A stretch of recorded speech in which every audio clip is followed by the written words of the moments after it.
Kenya is gravely concerned by the announcement made by the Russian Federation to have a difference with him, because with little regard. again, that is another point of the vote is as follows. In favor, 141. Against, 5. Abstentions, 35. Draft resolution is adopted. So they just abstained. The Russian guy, the way the points he's putting across, okay, she's saying the world has spoken in one voice. But in this case, I would say it's just this is what happens now. This is currently what we are doing now. Few moments later. Let us do it. So now...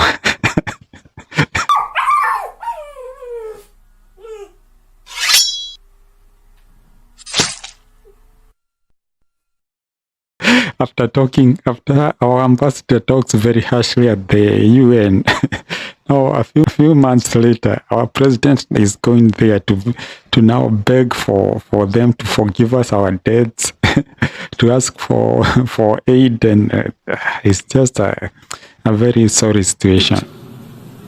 Together, inclusively, multilaterally.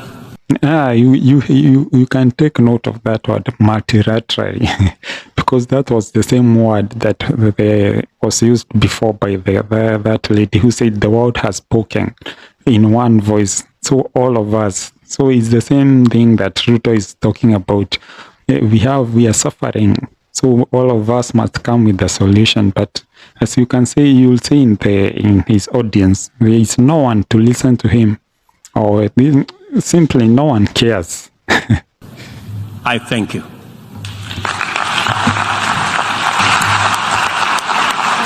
Yeah, check out that hall. This is the Kenyan delegation. This guy sitting right here, you'll note the guy who's clean shaven. He's the ambassador who was talking earlier, talking very harshly. So as you can see, our Kenyan delegation is there. Behind them, a few random guys. The hall is just empty when we are talking about our issues. But when our ambassador was talking very harshly, the house was full when they were voting against Russia. So these are some of the things, and I think the African countries who chose not to participate, they did a very good job, because that is not our fight. I don't know why we even need to have those misimamo mikali, as in going to talk about comparing our colonialism with Russia. We have no business doing that. Colonialism is something we should not even be bringing up. It's a shameful past which we cannot even compare with anything else. Because I remember when our ambassador talked about that, he became like a celeb. He was trending.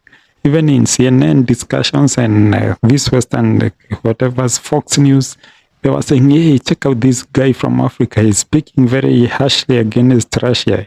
He was commended, I think, by so many countries, even Britain. He got so many commendations. But now check out when we are talking about our issues. The hall is empty.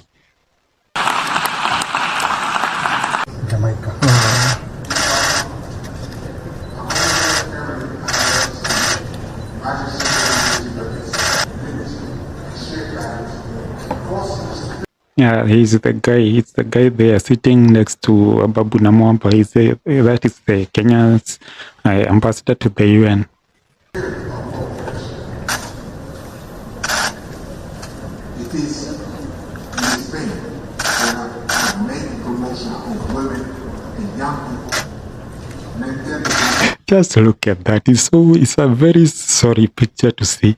Oh, these are our guys we have sent there to talk about some real problems, and no one is listening. But when we are being used by other countries as their mouthpiece and in their chess game, we are very quick to just go there and make pronouncements, not knowing what's really is going on. But just look at this; it's just pathetic. The world has spoken with a clear, united voice. A clear, united voice. The world has spoken. But now we are the Horn of Africa. We are facing severe starvation and drought and famine. but no one is listening. There's no world that is speaking. And you can see the kind of Together, delegation we are sending the there. vast majority of the world has condemned Russia's unprovoked, unjustified, unconscionable war. Yeah, and then now check out this. This is from, I think, last week. So there's some fertilizer that was bought by KTDA from Russia. It arrived a few weeks ago. I think either last week or the week before. So this is the kind of things maybe the ambassador should have thought about before he went there running his mouth, not knowing that later we are going to need the help of Russia. So this is, I think, this is from consignment of 41,000 metric tons of fertilizer, an equivalent of 820,000 bags, has arrived in the country aboard MV Evropi, which docked at the port of Mombasa on Saturday. The Kenyan Tea Development Agency imported the fertilizer from Russia at a cost of 9 billion shillings. You get that? Now we are giving the Russia who we condemned and we said we are not going to need, it needs to stop the war. Now we are going to send 9 billion to them and they are still in that war. They have not stopped the war. So it's a kind of a sorry situation for us. And I remember when that war started, there was even an M-Pesa set up in Kenya to support Ukraine. And I don't think that M-Pesa amounted to these 9 billion that we are sending to Russia. The M-Pesa pay bill set up to support Ukraine in Kenya. I'm not sure. Okay, I don't know about the amount, but it can't be in billions. So this is the kind of sorry situation that we find ourselves. This is an egg on the face. You're going to condemn someone, and at the same time, you have to deal with them when we are starving and when we need help. The other side, whom we were supporting, are nowhere to be seen or nowhere to be heard. KTDA says the commodity will be sold to tea farmers across the country at the current market price as subsidy negotiations begin. We have asked the government to support us, and we are optimistic that we will get a positive reply to the same.